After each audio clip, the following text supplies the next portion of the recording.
안녕하세요. 30대 남자입니다. 이혼한 얘기 좀 해보려 합니다. 얘기를 좀 하고 제가 잘했다는 소리라도 좀 듣고 싶어서요. 너무 힘든 시간들이었어요. 저랑 아내는 제가 포항에서 아르바이트 할 때 만났습니다. 이혼했지만 편의상 아내를 하겠습니다. 저는 대구 사람이고 아내는 통영 사람이었습니다.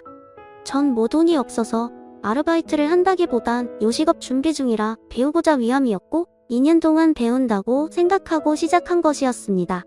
저보다 2살 많았던 아내는 홀어머니 외동딸이었고 집이 그렇게 여유있진 않았습니다. 맨날 부대끼며 일하고 얼굴 보다 보니 친해지게 되고 자연스럽게 연인 관계까지 갔습니다.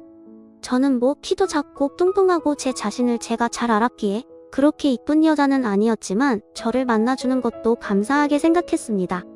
그렇게 2년이 지나고 저는 대구로 돌아왔습니다. 그 여자는 남아서 계속 일을 했죠. 돌아와서 배워왔던 것을 바탕으로 요식업을 시작했습니다. 너무 바빠서 잘 만나지도 못하고 시간도 잘 맞지 않아 잘 볼 수가 없게 되자 생각이 많았습니다. 그냥 여기 데려와서 일을 하라고 할까 싶기도 하고 아니면 그냥 내가 데리고 살아야 할까 뭐 여러 고민을 했습니다. 저는 부모님이 돌아가시고 할아버지 할머니 밑에서 큰 터라 제 부모님은 할아버지 할머니였기에 어찌해야 할지 의논했습니다. 진짜 좋아하는 여자고 떨어져 있으니 저도 일에 집중하기 힘들고 마음이 안 좋다고 하니 그러면 결혼하고 같이 살아라 해주셨죠. 그렇게 데려와서 결혼 준비했습니다. 진짜 돈 한 푼 없던 그 여자 그래도 사랑했기에 제가 다 감당했습니다. 제가 감당한 게 아니네요. 저희 할아버지 할머니가 다 해주신 것이었죠. 그렇게 결혼 준비 다 끝내고 결혼 한 달쯤 앞뒀을 때 가게 일하고 들어오는 길에 그 여자 어머니 장모님이었던 분이 연락 왔습니다. 정말 고맙다고요? 무슨 일인가 싶었죠. 집에 들어가서 물어보니 저희 할아버지 할머니가 돈 2천 해드렸다더군요. 뭔 일인가 싶어서 할머니한테 물어보니 갑자기 밥 먹다가 울었대요. 앞으로 여기서 살면 어머니 혼자 살아야 되는데 너무 걱정된다고요. 그거 보고 할머니가 엄마 생각하는 마음 예쁘고 사돈된 분한테 딸 뺏어가는 것 같아 죄송하기도 해서 돈 해줬다고 하더라고요. 뭐 너무 고마웠는데 의아한 부분이 있었죠. 그렇게 엄마 생각하고 아끼면서 그냥 통영에서 일하지 굳이 아르바이트를 포항에서 할 필요가 있었나 싶어서요. 통영에 아르바이트 자리 없는 것도 아니네 말이죠. 뭐 잠깐 그렇게 생각하고 말았습니다. 그냥 할머니 할아버지한테 너무 죄송해서 결혼하면 정말 잘해드리려 했습니다. 집이며 가게며 결혼이며 다 지켜주시는 것이었으니까요. 이제 결혼했으니 정말 효도해야지 생각했고 요새 말하는 대리효도도 어느 정도 기대했습니다. 왜냐하면 정말 그거 바랄 정도로 정말 다 해줬으니까요. 그러다가 어느 날 저한테 정말 대도하는 걸로 시비를 걸기 시작했습니다. 가게 10시 마치는 거 알면서 11시 전에 집에 들어가면 어디 갔다 왔냐면 트집 잡고 생활비 300만원씩 꼬박꼬박 입금해주는데 적금 150 넣고 나면 택도 없다면서 꼬투리 잡고 갑자기 왜 이러나 싶었는데 이유가 있었죠. 추석 때 저랑 싸웠다는 핑계로 통영으로 휙 가버렸어요. 저한테 카톡 하나 남기고요. 진짜 열받더라고요. 다음날 추석인데 당연히 할머니는 같이 오는 줄 알고 음식 준비하시고 첫 명절이라 기대도 하시는 것 같았는데 진짜 별 낯이 없었습니다. 어쩔 수 없이 제가 장모님 아파서 급하게 내려갔다고 둘러댔는데 실망하신 표정이 아직도 잊혀지질 않네요. 명절 딱 끝나면 올라왔더군요. 진짜 이딴 식으로 할 거냐고 썩내니 원하는 바 이뤄서 그런지 미안하다고 하더군요. 할 말 없었죠. 정말 열심히 잠 줄여가며 노력했는데 조금 대중성이 떨어지는 메뉴라 그런지 가게가 2년 만에 문을 닫게 되었습니다. 손해도 많이 보고 할머니한테 죄송스럽기도 하고요. 꼭 성공할 거라 생각했는데 처음 해보는 장사라 시행착오가 많았고 제가 부족했던 탓인지 결국 그렇게 되어버렸죠. 일단 손해를 많이 본 터라 돈을 벌어야 했기에 타일 현장 대무도로 일을 했습니다. 밤에는 배달 대행하고요. 정말 열심히 했는데 생활비 좀 줄이자고 하니 무조건 다 채워서 가져오라고 하더군요. 원래 고정적으로 하는 지출이 있는데 갑자기 어떻게 줄이냐고요. 정말 몸이 부서지게 일했습니다. 딸도 태어난 상태고 또 임신했던 상태라 책임감이 강하기도 했고요. 너무하다는 생각은 했었죠. 정말 결혼 후에 10원 한 장 안 벌어왔으면서 심지어 모아놓은 돈까지 다 친정해주고 내 돈으로 다 결혼했으면서 이렇게 좀 힘든 시기에 같이 돈 벌어줄 순 없어도 위로 좀 해주고 좀 같이 이겨나가길 바랬는데 말이죠. 정말 섭섭했던 일이 한두 개가 아니었습니다. 말하는 것도 시울도 없어서 좋아했더니 할아버지 할머니가 시울도 만들려고 한다고 했을 때는 진짜 미쳤나 싶더라고요. 그렇게 이뻐하고 도와주고 혹시나 노인네도 시집살이 시킨다는 말 들을까봐 10분 거리 사는데도 밥 먹으러 오라고 하는 것도 망설이시던 분들이었습니다. 저 힘들까봐 생필품 사실 때 같이 사서 주신다고 같이 장 보러 가자고 하는 건데 그걸 임신한 며느리 진꾼시킬라 한다던 진짜 최악의 여자였습니다. 그러다가 저한테 제대로 걸리게 된 거죠. 제가 결혼 전에도 말했습니다. 집도 해주시는 거니까 나중에 돈 벌면 가게 얻어주신 돈은 꼭 갖고 싶다고요. 그래서 지도 알겠다고 했고요. 돈 있을 때 전략하자 싶어서 한 달에 150만원, 200만원씩 무리해서 적금 든 거고 가게 접고 경제적으로 좀 어려워 꺼내 쓰려고 했어요. 곧 할머니 팔순이기도 하고 돈으로 드리면 또 안 쓰고 모으고 있다가 저한테 줄 것 같아서 평소에 세발 전동 오토바이 사고 싶어 하셔서 그거 사드리려고요. 그래서 그 좀 달라 하니 만기돼서 다시 적금 넣었다고 하더라고요. 넣은 지 얼마 안 돼서 빼봤자 상관없으니까 지금 빼자 하니까 자꾸 안 된다기에 돈이 필요할 때 써야지 뭐하러 모으냐고 썩내니 그제서야 돈 없다고 하더군요. 어디 갔냐고 하니 친정 도와줬대요. 아파트로 이사했다더군요. 얼추 2년 동안 3천만원 되는 돈인데 참 진짜 황당해서 앞으로 돈 관리 제가 한다고 하니 뭐 봉시렁 대길래 소리 질렀어요. 넌 돈 관리가 아니라 그냥 뒤로 돈 빼돌리는 거 아니냐고요. 나는 진짜 땡볕에 개고생하고 집에 와서 또 오토바이 타고 위험하게 일하는데 그런 거 생각이냐 해봤냐 하니? 그러니까 가게 운영 잘하지 소리 지르기에 진짜 이 여자는 안 되겠구나 싶었습니다. 그냥 싹 무시하고 지내기로 마음먹었습니다. 애들 둘이나 있는데 내쫓을 수도 없고요. 며칠 뒤에 할머니가 반찬 좀 가져준다고 집에 가신다고 전화 왔어요. 그래서 일하던 중이라 내하고 어차피 애들 엄마 집에 있으니 신경 끄고 있었는데 그날 저녁에 집에 갔는데 엘리베이터 내리니 문 앞에 반찬통이 있더라고요. 뭔가 싶어서 들어가니 할머니 안 왔냐고 하니 왔다고 하더군요. 그런데 왜 반찬통 밖에 있냐 하니 아산다고 초인종 소리 못 들었대요. 말이 됩니까? 바로 할머니한테 전화하니 몇 번이나 누르고 전화도 했는데 안 받았다고. 뭐 목욕탕이나 간 줄 알았다고 하더군요. 비밀번호도 제가 가르쳐드렸는데 그냥 들어가시지 하니 그럼 요새 며느리들은 싫어한다 하셨어요. 진짜 억장에 무너져 내려서 넌 도저히 안 되겠다 했습니다. 내가 진짜 할아버지 할머니 마음 아프실까봐 이혼까지는 안 하려 했는데 도저히 안 될 것 같다고 이혼하자 했습니다. 그러니 뭔 소리냐고? 그럼 애들은 어쩌고 자기한테 줄 위자료는 있냐며 난리치더군요. 모르겠고 합의 이혼 안 하면 이혼 소송이라도 할 생각이다. 너 여태 한 행동들 이혼 사유 충분하고 어차피 다 내 돈으로 결혼한 거고 너 만나서 까먹으면 까먹었지. 번 돈도 없고 모은 도마저 털어갔으니 그 돈까지 받아내기 전에 그냥 그거 위자료로 생각하고 조용히 도장 찍으라 했습니다. 그랬더니 심각성 느꼈는지 미안하다고 앞으로 할머니 할아버지한테 잘한다고 하게 필요 없고 애들 키울 능력 안 되니까 애들은 내가 키울 거라 하니 절대 안 된다 하기에 그냥 소정하자 하고 집 나왔습니다. 그리고 할머니 집 가서 말씀드렸어요. 도저히 힘들어서 안 되겠다고 그간 있었던 일 얘기하니 강아지가 고생 많았는데 그것도 몰랐다며 안아주셨습니다. 이혼해도 괜찮냐고 하니 네가 힘들면 그렇게 해야지. 네가 행복한 게 할머니한테 가장 중요하다고 하시더군요. 정말 죄송스러웠습니다. 이런 분들인데 며느리라고 눈치 보셨을 거 생각하니 정말 마음도 아프고 이제라도 잘해야겠다 싶었습니다. 결국 합의혼했습니다.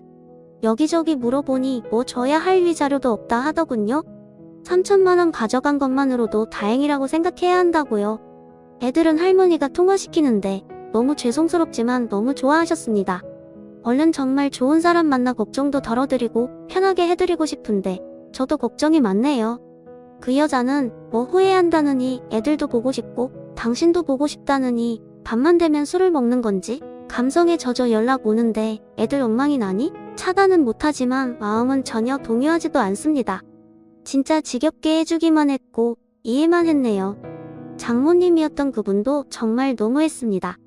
딸이 그렇게 명절 때마다 집에 오면 반갑긴 하겠지만 그렇게 행동하는 거 아니다라고 혼내는 게 맞다고 생각하는데요. 저를 얼마나 부자를 생각했는지 몰라도 딸이 주는 큰돈 넙죽넙죽 받고 저한테는 말 한마디 없이요? 참 너무했어요. 이제 둘이 손 붙잡고 잘 살길 바랍니다. 뭐 얼마나 잘 살지는 모르겠지만요. 읽어주셔서 감사합니다. 다음 사연입니다. 안녕하세요. 저는 현재 55세로 30살에 얼마 전 결혼한 아들과 29살 딸을 가진 엄마입니다. 아들 부부가 결혼을 한다고 해서 이참에 결혼 비용으로 쓰라고 아들과 딸에게 모두 똑같은 금액으로 돈을 나눠줬습니다. 금액은 여기에 밝힐 수는 없지만 서울 중심가의 전세집 정도는 됩니다. 남편과 저는 아들과 딸을 내보내면서 조금 쓸쓸하면 어쩌지라고 우려했지만 지금 생활이 너무 만족하고 살고 있어요. 돈 주면서 아이들 내보내고 저희가 원래 살던 집은 처분하고 작은 집으로 이사 왔는데 둘이서만 산 게 언제였었는지 지금 너무 행복해요. 남편도 며칠 전에도 저랑 소주 한잔하면서 이사도 하고 작은 집으로 오고 아이들이 없으니 마치 신혼으로 돌아간 기분이라면서 너무 편하다고 하더군요. 이제는 더는 옷을 신경 안 쓰고 거실에 누워있어도 되고 설거지거리가 쌓여 있어도 둘이서 가위바위보해서 이긴 사람이 즐겁게 설거지도 합니다. 저희 부부는 남들이 보기에 약간 개인적인 성향이 있었다고 할 수 있지만 저희는 둘 다 각자의 공간이 중요한 사람들입니다. 그런데 아이들 키우느라 개인보다는 애들을 더 신경 쓰면서 살았어요. 옛날에 남편이 스타크래프트를 좋아했는데 아이들 때문에 못하고 살다가 이제 본인 서재에서 열심히 배워서 쉬는 날 전날에는 거의 밤을 새우다시피 하고 놉니다. 이제 눈치 보면서 챙겨야 할 어른도 적고 신경 쓸 아이들도 없으니 둘이서 아주 좋아해요. 저는 흡연을 하는데 혹시나 아이들 신경이 거슬릴까봐 엄청나게 신경을 썼는데 남편이 이사한 날 땡땡아 오빠가 허락할 테니 오늘은 거실에서 편하게 담배를 피워 물론 거실에서 그날 이후로 담배를 피웁니다. 이렇게 둘이서 노는 것처럼 너무 좋은데 아들 부부가 적게는 일주일에 한 번 많게는 일주일에 두세 번을 찾아옵니다. 그런데 누군가가 온다고 하면 집도 치워야 하고 밥이라도 먹는다고 하면 밥도 해야 하는데 너무 부담스럽습니다. 더군다나 저나 남편은 둘 다 아직 일도 잘하고 있어서 지쳐서 퇴근하고 오면 그냥 편하게 있고 싶은데 자꾸 오니까 편히 쉬지를 못해요. 시어머니랑은 같은 동네에 살았는데 시어머니도 오시기 전날 늦어도 저녁 때는 연락하셨는데 얘네들은 그날 아침에 출근 준비하는데 오겠다고 통보를 합니다. 남편이 어느 날에 둘러서 이야기를 했더니 바보 같은 아들놈이 서운하다고 하더라고요. 저희 부부가 아들놈이 이렇게 해도 한동안 그냥 받아줬던 이유는 저희 부부가 처음에는 결혼에 대해 조금 반대를 했어요. 저희 딴에는 며느리의 부족함보다 아들이 준비가 덜 된 것 같고 며느리도 벌써 결혼하기에 조금 어리다고 생각을 했기 때문입니다. 저는 대학을 졸업하고 얼마 있다가 임신으로 바로 결혼을 했는데 남편이 5살 연상이었어요. 어차피 결혼할 사이였지만 너무 빨리 임신하고 결혼했다고 생각했거든요. 남편도 저도 이왕 이렇게 된 거 빨리 낳아서 빨리 키우자 싶어 연년생을 낳았는데 제가 다시 재취업을 할 때 너무 힘들었습니다. 지금 생각해보면 운도 꽤 따랐다고 생각을 해요. 다행히 제가 취업을 할 즈음에는 남편도 돈을 잘 벌게 되어서 남편과 저, 부모, 시어머니, 친정어머니가 돌아가면서 아이들을 봐주게 되어 지금은 저도 작지만 안정적으로 사업을 하고 있고요. 그때 힘들었던 기억이 있기에 저희 부부가 결혼을 조금 미루라고 조언을 했었는데 그게 반대처럼 느껴졌었는지 며느리가 자주 왔습니다. 그러다가 얼마 전 남편과 아들이 결국 언쟁을 높이는 일이 생겼습니다. 며느리가 임신을 했는데 지금 4개월 조금 넘었습니다. 저보고 아이를 키워달라고 하더군요. 돈은 한 달에 100만 원 정도 줄 수 있다고요. 며느리는 친정엄마가 안 계세요. 아들 부부는 제가 얼마 버는지 정확하게 모릅니다. 집에 돈 관리는 남편이 하고 있기 때문에 저는 제가 버는 돈 중 제 용돈 100만 원 빼고는 다 남편을 주고 있습니다. 그래서 아들 부부가 제가 100만 원 정도 필요하다고 생각했나 봐요. 남편이 아들에게 이제 너도 가장이고 가족관계 증명서를 떼어보면 너랑 너희 와이프가 나올 텐데 너희 부부 아이는 너희 부부가 책임져라 했더니 아들이 우리도 할머니들이 키워주고 엄마도 아버지도 할머니한테 도움을 받았는데 왜 우리한테는 그런 도움을 주지 않느냐고 뭐 그렇게 얘기를 했습니다.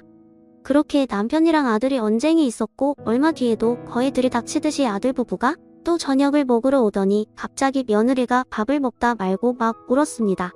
이 집에서 본인은 너무 남 같다고 본인이 얼마나 마음에 안 들면 앞으로 태어날 손주도 안 봐주신다고 그러냐며 우는데 솔직히 한편으로는 화도 좀 났지만 아이도 가졌는데 울면 건강에 해로울 것 같아서 일단 달래서 보냈습니다.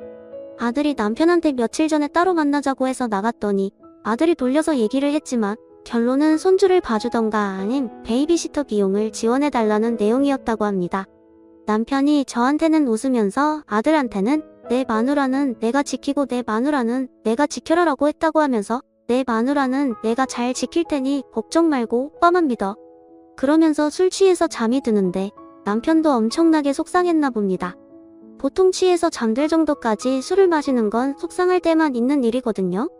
저희 회사 직원한테 물어보니 베이비시터 비용은 대략 300만 원 정도 되는 것 같더군요. 돈이 문제가 아니라 너무 괘씸합니다. 아들, 딸 여태껏 잘 키웠다고 생각하고 살았습니다. 저희가 주어진 환경에 맞춰 정말 정성껏 아이들을 키웠습니다. 아들 말대로 좋은 시어머니 만나서 제가 일한다고 할 때 여자도 일도 하고 사회생활을 해야지 발전한다고 적극 찬성하셔서 아이들은 시어머니가 키워주셨습니다. 다른 사람들은 시어머니가 그렇게 힘들게 했다는데 저희 시어머니는 그러지 않았거든요. 그래서 시어머니 편찮으시다고 할 때 저희 부부가 직접 집에서 모시고 보살폈습니다. 낮에는 요양보호사, 저녁에는 부부가 돌아가면서 돌봤습니다. 그런 건 보지 않고 아들 부부는 지금 당장 자기 아이만 생각하는 것 같습니다. 이렇게 길게 쓰다 보니 속에서 갑자기 부화가 나네요. 제 얼굴에 침 뱉는 거지만 며느리는 여우고 아들은 멍충이입니다. 보통 아이들이 결혼하면 이런 건지 우리 애부부는 이런 건지 이제는 이런 것도 헷갈릴 정도입니다. 얘네도 이런데 딸 결혼한다고 하면 딸도 이럴 것 같아서 걱정이네요. 저희 부부가 어떻게 해야 할지 진지하고 현실적인 조언을 부탁합니다. 얼굴 아는 사람들한테는 창피해서 상담을 못하겠습니다. 하루 만에 많은 걱정의 댓글을 달아주셔서 진심으로 감사합니다. 500여 개의 댓글에 하나하나 대댓글을 달 수가 없을 것 같아 후기 비슷한 걸 남깁니다. 모두 자기 일처럼 환해주시고 질책해주셔서 진심으로 감사드립니다. 사실 이 글을 남길 때는 글의 행간을 보셔서 아시겠지만 이미 어느 정도 마음을 굳힌 상태였고 얄미운 아들 내외한테 저 대신 화내달라는 의도가 있었습니다. 남편한테 보여주니 왜 우리 집 이야기를 인터넷에 올리느냐며 궁시렁거리더니 댓글 보고 꽤 좋아했습니다. 가장 크게 웃었던 댓글은 아들 내외가 오면 거실에서 담배 피우면서 있다가 얼굴에 담배 연기 한번 뿜어주면 애 봐달라는 소리 쏙 들어갈 거라는 댓글입니다. 진짜 이렇게 할까? 둘이서 잠시지만 진지하게 이야기도 해봤습니다. 어제가 마침 민족의 대명절 설이었고 저녁에 딸과 아들 부부 모두 저녁을 먹으러 오라고 했습니다. 오랜만에 상다리 부러지게 음식을 내놨어요. 철없는 남매들은 이것저것 막 먹고 며느리는 조금 힘들어하는 것 같았습니다. 딸에게 남자친구 있느냐고 물었더니 결혼할지 모르겠지만 남자친구는 있다고 하더라고요. 저녁을 먹은 뒤에 커피를 마시면서 차분하게 이야기를 했습니다. 아이를 봐준다면 우리 회사 식구들 26명은 어쩌면 좋겠냐고 물었습니다. 그랬더니 아들이 시터 비용 조금 보태서 달라고 하더군요. 어쩜 이렇게 댓글대로인지 씁쓸하더군요. 그래서 댓글에 가르쳐준 대로 전세금을 빼서 시터 비용으로 쓰라고 했습니다. 그러면서 육아지원 관련된 자료들을 출력해서 주었고 그중 중요하다고 생각되는 것들은 형광펜으로 표기도 해주었습니다. 지금도 10년 뒤에도 아이 봐줄 일 없다고 했습니다. 우리를 원망해도 괜찮다고도 했습니다. 그리고 당연히 집에 오지 말라고 이야기도 했습니다. 상의도 없이 집에 한번 찾아오면 저희 역시 상의 없이 너희 집에 2번 찾아가겠다고 했어요. 정말 그렇게 할 작정입니다. 그렇게 안 하면 시도 때도 없이 이렇게 살아야 할 것 같아서요. 아들은 억울한 듯 얼굴이 붉어졌다가 하얘졌다가 하고 딸은 아무 일도 하지 않고 자기 얘기 아니냐 듣는 동만은 동하더라고요. 그래서 딸한테도 너한테도 해당하는 얘기니 똑바로 들으라고 했습니다. 결국 며느리는 또 울었습니다. 우는 것까지 말리지는 못해서 그냥 두었죠. 당연히 아들은 억울하다고 하고요.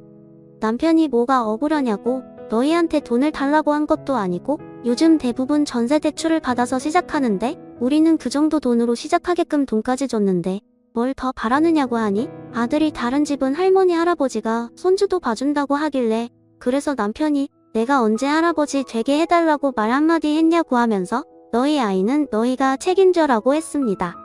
저 역시 혹시나 아이 낳으면 우리 마음이 달라질 수도 있겠다는 생각은 애초에 버리라고 했습니다. 노후는 바라지도 않는다고 말을 했고요. 노후 보장은 자식이 아니라 돈이 해주는 것이니까요. 살면서 아이들한테 단호한 모습을 많이 보여준 적이 없는데 이렇게까지 단호하게 이야기를 하니 꽤 눈치를 보긴 하더군요. 아들이 중간에 말을 끊으려고 하길래 말 끊지 말라고도 하고요. 애들 아빠도 그렇고 저도 그렇고 규모가 크진 않아도 사업하는 사람들입니다. 그래도 여기까지 유지하기까지 얼마나 많은 사람을 만나고 살았겠습니까? 아이들 머리 굴리는 소리는 얼굴을 보지 않아도 들립니다. 많은 댓글로 말씀해 주셨지만 맞습니다.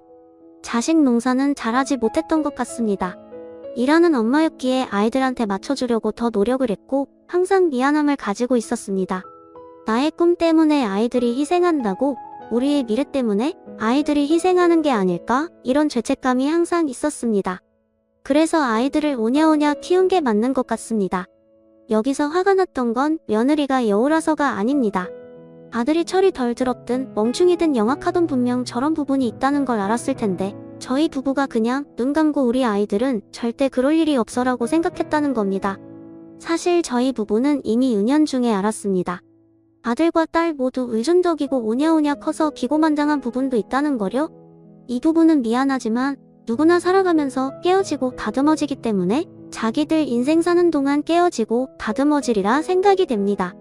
앞서 밝혔듯이 제 나이는 55세입니다. 댓글들 중 손주 안 보여준다고 할 거라고 하더라고요. 그런데 저희 부부는 잘 모르겠어요. 이런 글을 쓰면 어떻게 생각하실까 싶은데 사실 할아버지 할머니가 된다는 것이 엄청나게 기쁘거나 그렇지는 않았습니다. 물론 아들 부부가 기특한 마음도 있고 저희도 주변에서 본 것이 있으니 좋은 산후조리원을 예약해 주었고 임신 후 선물로 아들 차도 바꿔주고 며느리 좋은 가방도 선물로 주었습니다. 하지만 정작 저희 부부가 할아버지 할머니인 게 기쁜지는 잘 모르겠습니다. 제 대학 동기들이랑 아직 몇몇 연락하면서 지냈는데 할머니는 저밖에 없습니다. 그래서 자꾸 친구들이 땡땡 할머님 이러면서 놀리기도 합니다. 여자친구들도 아직 손주가 없고 남자친구들은 아이들이 대부분 대학생입니다. 저희 남편 친구 중에는 여자친구들 정도만 손주가 이제 생기는 정도입니다. 저희 부부가 생각할 때 할머니나 할아버지는 등은 굽고 머리가 새하얗고 이도 빠진 그런 모습이어서 그런가 봐요. 상황이 이렇다 보니 손주 안 보여준다고 해도 서운할 것 같지는 않습니다. 물론 정작 태어나서는 또 모르겠죠? 저희 부부는 X세대니 뭐니 하며 언론에서 한참 떠들어댈 때 친구들은 열심히 홍대니 강남이니 압구정이니 놀러 다닐 때 아이 낳아서 씨름하다가 IMF에서 겨우 살아남고 몇 번의 고비를 넘겨 이렇게 저렇게 여기까지 왔습니다. 55세엔 60세라는 나이는 여기 계신 젊은 분들이 보기에는 나이 많은 호호할머니 같아 보여도 제 나이 55세면 신혜라 씨, 유준상 씨, 윤종신 씨랑 동갑입니다. 그분들도 할아버지로 보이지는 않잖아요. 저도 똑같다고 생각을 해요. 아직은 젊다고 생각하면 젊고 늙었다고 하면 늙을 나이입니다. 어쩜 아직 저희 부부는 젊다고 생각하고 있을 수도 있습니다. 아직 사회적으로 활동하는 나이고 감사하게도 흰머리는 거의 없고요. 하지만 다시 곰곰이 돌이켜 주변을 생각해보면 아직 저는 완공은 아니지만 당장 다음 달에 완공이라고 해도 이상할 나이가 아닙니다. 그리고 저는 구두 신을 일이 많지는 않아서 몰랐는데 저번 달에 오른쪽 무릎이 이상해서 정형외과를 가보니 무릎의 연골이 늙어서 불편할 거라고 하더군요. 20대 30대 때는 하룻밤을 새우고 다음날 편하게 자고 일어나면 큰 불편함이 없었는데 이제는 밤을 하루 새우면 일주일을 내내 고생합니다. 그리고 작년에는 저와 동갑내기 친구를 한 명 저보다 5살 많은 선배 한 명을 떠나보냈습니다. 이제 중년에서 노년으로 넘어가는 그 중간 어디쯤 있는 나이입니다. 인터넷에서 유명한 말이 있는데 90세 할머니의 조언 중 하나가 늙어서 가장 억울한 건 나는 언제 한번 놀아보나 그것만 보고 살았는데 놀아보려고 하니 다 늙어서 놀지 못한다라는 것입니다. 저희 부부는 더는 20대 초반이나 후반에 그 젊은 시절로 돌아가지 못합니다. 그렇다고 아이들을 낳은 것을 후회하지도 않습니다. 그 젊은 시절로 돌아가지도 못하고 절절하게 서로 그리워하던 그 어린 시절로 돌아가지도 못하지만 남은 이 시간은 한 번도 경험하지 못한 생활을 하고 싶습니다. 앞서 말한 바와 같이 저희는 임신을 먼저 하면서 결혼을 빨리 하게 되어 신혼생활이라는 게 없었습니다. 물론 제 옆에 있는 이 남자는 그때의 20대 혈기왕성한 오빠가 아니고 저 역시 발랑 까져서 자고 가자고 했던 그 20대 대학생이 아닙니다. 그 시절로 돌아갈 수는 없지만 아직 조금이라도 힘이 남아있을 때 온전하게 둘이서만 살아보고 싶습니다. 저희가 언제까지 이렇게 살 수 있을까요? 주변 어른들을 보니 온전하게 걸어 다니는 시간은 75세가 넘으면 힘들더라고요. 그럼 저는 20년, 남편은 15년 남은 거예요. 아이들 키운 시간보다 훨씬 적게 남은 겁니다. 그래서 이렇게 살려고 합니다. 담배 냄새 몸에 배일까봐 신경을 안 쓰고 편하게 피우고, 집에서는 브래지 안 하고 티셔츠에 짧은 바지를 입고 있고, 피자에 맥주도 밤에 먹고, 남편은 스타크래프트도 편하게 하고, 볼록 나온배 신경 안 쓰고 티셔츠 없이 트렁크 팬티만 입고 돌아다녀도 되는, 집밥 늦은 시간 안방이 아닌 내 집 어디서나 남편과 쑥덕거릴 수 있는 집, 그런 집에서 살고자 합니다. 지금 너무 행복합니다. 여러분들의 의견을 들어 아이들에게는 단호하게 얘기를 했고 이 글도 보내주려고 합니다. 이제 저의 삶을 살아볼게요. 감사합니다. 새해 복 많이 받으세요. 댓글입니다. 혹시나 글쓰님이 흐지부지 한 달에 돈 100씩이라도 지원해주잖아요? 그럼 이제 글쓰님네 가정은 지금부터 미세한 균열이 생기는 거예요. 며느리랑 아들이 돈 300만 원을 다 지원받고 싶어서 저런 철면피 제자한 게 아니거든요. 얼마라도 더 받으려고 저 짓을 하는 건데, 나중에는 따님이 결혼하면 그 따님은요? 아들 지원해줬으니까 그래 딸도 해줘야지 하면 그땐 그대가들이 뭐라고 할 것 같아요? 애들 학원비 지원해달라고 할거려? 뻔순이 아들 내외한테는 시작부터 10원 한 장 안 해주시는 게 정답입니다. 저 같으면 결혼자금으로 들려보낸 돈 되돌려 놓으라고 하겠어요? 보통 사람들은 부모한테 그런 요구를 할 생각을 하지 않죠. 누가든 떠밀어서 결혼한 것도 아니고 본인들도 잘 알 거예요. 자기들이 얼마나 뻔뻔한 요구를 하는지를요? 그냥 저지르고 봐서 돈 주면 좋고, 아니면 우리 계속 씩씩대면서 부모가 해준 게 뭔데 빼거리는 개념으로 나가자, 알겠지? 이런 마인드죠. 여기 댓글 좀 보여주세요. 자기보다 어린 인간들도 다 아는 지혜를 왜 자기들만 모를까요? 댓글 이후기 읽기 전까지만 해도 좋은 게 좋은 거다 하는 무골 호인이신 줄 알았는데 차분하게 조목조목 흔들림 없이 짚어주신 거 보고 너무 멋있어 보여요. 그리고 더 부러운 것은 남편분과 큰 가치관이 일치한다는 점. 정말 두 분은 등 맞대고 함께 싸워온 전우이고 절친한 친구이고 너무 보기 좋습니다. 자식들이 뾰루퉁해도 이성적으로 잘 설명하셨으니 할 만큼 하셨습니다. 받는 걸 감사할 줄 모르는 일을 깨닫게 하는 길은 안 주는 것밖에 없다고 합니다. 전세금 걱정 없이 맞벌이 부부가 애 하나 키우는데 지금 생활 수준은 낮추기 싫으니 아무튼 잘하셨고 두 분 너무 보기 좋아요. 오늘 제가 준비한 사연은 여기까지입니다. 좋아요 눌러주시고 오늘도 행복한 하루 보내세요. 감사합니다.